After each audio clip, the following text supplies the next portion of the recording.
ጤና ይስጥልን የዜና 08 ተመልካቾቻችን እንደምን ቆያችሁ? የዓለምን አሁናዊ ሁኔታ በ8 ደቂቃ ውስጥ ለመጨበጥ የተገኛችሁና የእናንተ ሰብስክራይብ ማድረግ ለኛ ትልቅ ብርታታችን መሆኑን አምናችሁ ቤተሰብ ለሆናችሁን በሙሉ ከልብ እናመሰግናለን። ለቤታችን አዲስ የሆናችሁትንም ደግሞ ሁልጊዜ አዳዲስ መረጃዎች እንዲደርሷችሁ ሰብስክራይብ በማድረግ ቤተሰባችን እንድትሆኑ እንጋብዛለን። የእናንተ ድጋፍ ለኛ ትልቁ ብርታታችን ነው። ይህንንም ቪዲዮ ላይክ እና ሼር በማድረግ መረጃው ለሚገባቸው ሁሉ እንዲደርስ ያግዙን። አሁን በቀጥታ ወደ ዕለቱ አበይት ዜናዎች እናልፋለን።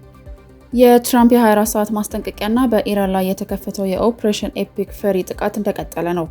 የታገቱ መርከቦች በዲፕሎማሲያዊ ጥረት መለቀቅ መጀመራቸውና የነዳጅ ዋጋ መናር ምን ይመስላል?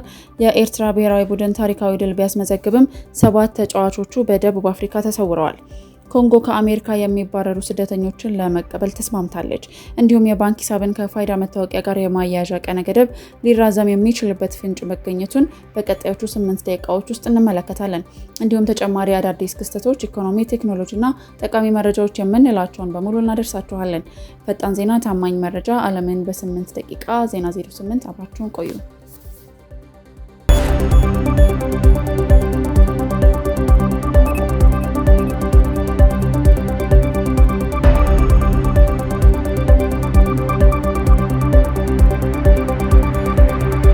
የዓለም ትኩረት አሁንም በአሜሪካና በቴህራን ላይ አርፏል። የአሜሪካው ፕሬዝዳንት ትራምፕ የሆርሙዝ ሰርጥ እስከዛሬ እኩለ ሌሊት ድረስ ሙሉ በሙሉ ካልተከፈተ በኢራን ላይ የማያዳግም እርምጃ እንደሚወስዱ በድጋሚ አስጠንቅቀዋል። ትራምፕ በሰጡት መግለጫም ኢራን ለቀረበላት የተኩስ አቁም የሰላም ጥያቄ የሰጠችው ምላሽ በቂ አይደለም፣ በጥቂት ሰዓታት ውስጥ የኢራን የአየር ኃይል ማመንጫዎችና ድልድዮች አመድ ሊሆኑ ይችላሉ ሲሉም ዝተዋል። ኢራን በበኩሏ ይህንን ዛቻ የቅዠት ውጤት ስትል አጣጥለዋለች። የኢራን ወታደራዊ አመራሮች እንደገለጹት አሜሪካ በክልሉ የደረሰባትን ውርደት በዛቻ ለመሸፈን እየሞከረች ነው ብለዋል። የቴህራን ባለስልጣናት አሁንም የተኩስ አቁም ስምምነቱን ውድቅ በማድረግ ዘላቂ ሰላም እንዲመጣና በጦርነቱ ለደረሰባቸው ውድመት ካሳ እንዲከፈላቸው እየጠየቁ ይገኛሉ። ዓለም በከፍተኛ ስጋት የሰዓቱን መቁጠር እየተጠባበቀች ትገኛለች። በሌላ በኩልም በኢራን ላይ የተከፈተው የኦፕሬሽን ኤፒክ ፈሪ ዛሬም ተጠናክሮ በቀጠለበት ወቅት የአሜሪካ አየር ኃይልም ታይቶ በማይታወቅ ኪሳራ እንደደረሰበት የሚጠቁሙ መረጃዎች ወጥተዋል። በኢራን የአየር መከላከያ ሚሳይሎች ተመተው ከወደቁ የአሜሪካ አውሮፕላኖች መካከልም የሲ-130 የጭነት አውሮፕላን፣ ዘመናዊ የኤፍ-35 ተዋጊ ጀቶችና ግዙፉ ቢ-52 ቦምብ ጣይ አውሮፕላኖች ተጠቃሾች ናቸው። ይህ በእንዲህ እንዳለም የአሜሪካ ማዕከላዊ እዝ ወይንም ሴንትኮም እስካሁን ስለደረሰበት የአየር ኃይል ኪሳራ በይፋ ማረጋገጫ ባይሰጥም ከ13,000 በላይ የኢራን ወታደራዊ ኢላማዎችን መምታቱንና 150 የጦር መርከቦችን ማውደሙን በድጋሚ አስታውቋል።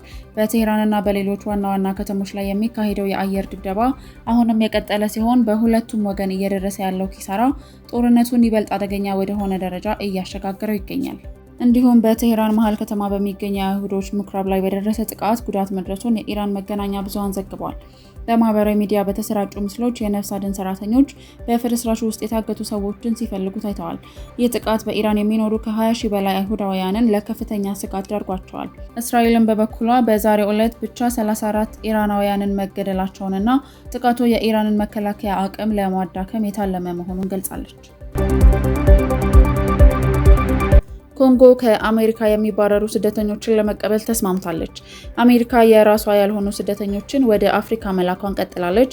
ዲሞክራሲያዊ ሪፐብሊክ ኦፍ ኮንጎም የዚሁ መነጋገሪያ ስምምነት ቀጣዩ መዳረሻ ሆናለች።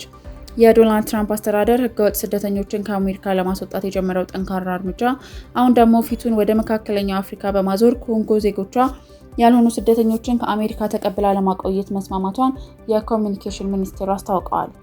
አክለውም በዋና ከተማዋ ኪንሻሳ ስደተኞችን የምታስተናግድበት ጊዜያዊ ማዕከል ማዘጋጀቷንም ገልጸዋል። ለዚህም የሚያስፈልገውን የቴክኒክና የሎጂስቲክስ ድጋፍ አሜሪካ እንደምትሸፍን ታውቋል። ምንም እንኳን ስምምነቱ በሰብአዊ መብት ተሟጋቾች ዘንድ ስደተኞችን በገንዘብ መሸጥ በሚል ከፍተኛ ትችት ቢሰነዘርበትም የኮንጎ ባለስልጣናት ግን ድርጊቱ ከዓለም አቀፍ አጋርነት የመነጨ መሆኑን እየተናገሩ ይገኛሉ። በአሜሪካ ሴኔት የወጣ መረጃ እንደሚያመለክተውም የትራምፕ አስተዳደር ስደተኞችን ወደ አፍሪካ ሀገራት ለመላክ እስካሁን ከ$40 ሚሊዮን በላይ ወጪ አድርጓል። ይህ የኮንጎ ስምምነትም አሜሪካ በሀገሪቱ የሚገኙ እንደ ኮባልትና ሊቲየም ያሉ ውድ ማዕድናትን ለማግኘት ከምታደርገው ድርድር ጋር የተያያዘ መሆኑንም ጉዳዩን ይበልጥ አነጋጋሪ አድርጎታል። የባንክ ሂሳብን ከፋይዳ ዲጂታል መታወቂያ ጋር የማያያዝ ጊዜ ለማብቃት 2 ቀናት ቢቀሩትም ቀነ ገደቡ ሊራዘም የሚችልበት እድል መኖሩን ብሔራዊ ባንክ ፍንጭ ሰጥቷል። መጋቢት 30 ቀን 2018 ዓ.ም እንዲጠናቀቅ ተይዞ የነበረው ይህ መርሃ ግብር በባንኮች የታየውን መጨናነቅና የቴክኖሎጂ ዝግጁነት ክፍተት ተከትሎ ዳግም እንዲታይ ተደርጓል። የኢትዮጵያ ብሔራዊ ባንክ በሰጠው ምላሽም ከብሔራዊ መታወቂያ ፕሮግራም ጋር በመሆን የአፈጻጸም ሪፖርቱን እንደሚገመግም ገልጿል። መራዘም ካለበትም የሚታወቀው የደረሰበትን ደረጃ ካየን በኋላ ነው ያለው ባንኮች በቴክኖሎጂ ስታንዳርድ እኩል አለመሆናቸው በሂደቱ ላይ ክፍተት መፍጠሩን አሳምኗል። ምንም እንኳን የጊዜ ገደቡ ሊራዘም እንደሚችል ቢገመትም ደንበኞች በቀሩት 2 ቀናት ውስጥ ባሉ የዲጂታል አማራጮች ምዝገባቸውን እንዲያከናውኑ ማሳሰቢያም ተሰጥቷል። በቅርቡ በሚደረገው ስብሰባ የሚወሰነው ውሳኔ ለብዙዎች እፎይታን ይሰጣል ተብሎም ይጠበቃል። ለ19 ዓመታት የተናፈቀ ድል፣ በሜዳ ላይ የተቆጠሩ ድንቅ ጎሎችና ለመላው ኤርትራውያን ኩራት የሆነ ውጤት፣ ነገር ግን ደስታው ገና ሳይጋባ ሌላ ያልተጠበቀ ጎል ተቆጥሯል። በኢስዋቲኒ ታሪካዊ ድል ተቀዳጅቶና 4-1 አሸንፎ ወደ ሀገሩ ይመለሳል ተብሎ ሲጠበቅ የነበረው የኤርትራ ብሔራዊ ቡድን 7 ተጫዋቾቹን በደቡብ አፍሪካ አጥቶ አስመራ ገብቷል። እንደ ምንጮቹ መረጃ ከሆነ ተጫዋቾቹ ቡድኑ ከኢስዋቲኒ ወደ ደቡብ አፍሪካ ተሻግሮ ወደ ሀገሩ ለመመለስ በዝግጅት ላይ እያለ ነው ተጫዋቾቹ የተሰወሩት። ከጠፉት መካከልም ዝነኛው ግብ ጠባቂ ክብሮም ሰለሞንና መድኃኔ ረድኢ እንደሚገኙበት ታውቋል። ይህንን ተከትሎም በአስመራ አውሮፕላን ማረፊያ ሊደረግላቸው ታስቦ የነበረው ደማቅ አቀባበል የተሰረዘ ሲሆን የኤርትራ መንግስት መገናኛ ብዙሃንም ስለ ቡድኑ መመለስ ዝምታን መርጠዋል። ከ24ቱ የቡድኑ አባላት መካከልም በሀገር ውስጥ የሚጫወቱት 10 ብቻ ሲሆኑ ወደ አስመራ የተመለሱት ቡድኑ ካፒቴንና 3 ተጫዋቾች ብቻ ናቸው። ይህ ክስተት በኤርትራ እግር ኳስ አዲስ አይደለም። ከዚህ ቀደም በ2009 መላው ቡድን በኬንያ፣ በ2015 ደግሞ 10 ተጫዋቾች በቦትስዋና መቅረታቸው ይታወሳል። ከዚሁ ጦርነት ጋር ተያይዞም የቀጠናዊ ተጽዕኖና የዲፕሎማሲ ጥረቶችን ስንመለከት ባለፉት 12 ሰዓታት ውስጥ ለሳምንታት ታግታ የነበረችው የማሌዥያ የንግድ መርከብና 2 የኳታር የነዳጅ ጫኝ መርከቦች ሰርጡን በሰላም ማለፋቸው ተረጋግጧል። ይህ ስኬት የተመዘገበው የማሌዥያና የኳታር መሪዎች ከኢራን ፕሬዝዳንት መስዑድ ፐዘሽኪያን ጋር ባደረጉት ጥብቅ የዲፕሎማሲ ንግግር መሆኑ ተገልጿል። ጃፓንን በበኩሏ በኢራን ታስረው የነበሩ ዜጎቿ እንዲፈቱና ጦርነቱ በአስቸኳይ እንዲቆም ከኢራን ፕሬዝዳንት ጋር በስልክ ለመወያየት ዝግጅቷን አጠናቃለች። ይሁን እንጂ አብዛኛው የሰርጡ ክፍል አሁንም ዝግ በመሆኑና የትራምፕ የጥቃት ማስጠንቀቂያ ስጋት በመፍጠሩ የዓለም የነዳጅ ዋጋ ከፍተኛ ጭማሪ እያሳየ ይገኛል። ዓለም አቀፍ የነዳጅ ተቋማትም ሁኔታው ካልተቀየረ የኢነርጂ ቀውስ ሊከሰት እንደሚችል እያስጠነቀቁ ይገኛሉ።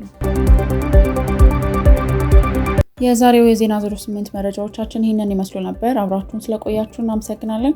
ሰብስክራይብ በማድረግ ሁሌም አዳዲስ መረጃዎችን ያገኙ። እንዲሁም በፌስቡክ እና በቲክቶክ በፈለጉት አማራጭ ያገኙናል።